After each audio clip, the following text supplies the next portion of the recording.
The National Eclipse Safety Agency, NESA, has issued an immediate warning for the upcoming solar eclipse. This is not a drill. Date, November 14, 2031. Time, 6:10 p.m. Warning, the upcoming solar eclipse has been classified as a Category X event. Due to unprecedented solar activity, the intensity of the eclipse will be such that standard solar viewing glasses will not provide adequate protection. Impact, exposure to the eclipse could result in severe and irreversible ocular damage. Traditional solar filters and glasses will fail to block the extraordinary levels of ultraviolet radiation.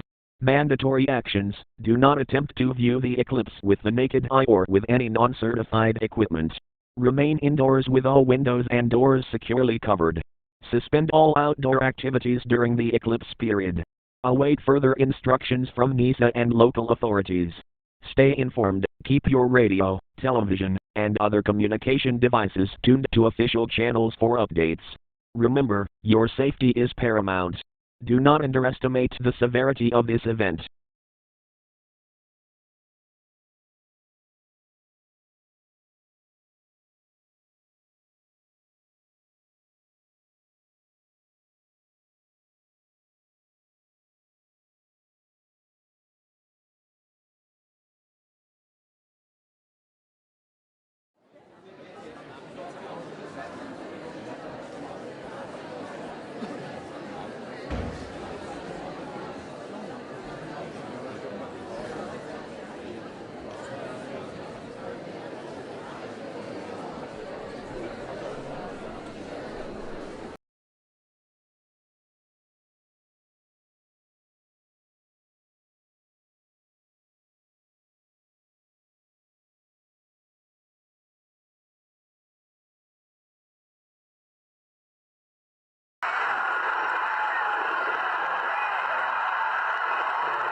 Oh good, you are awake.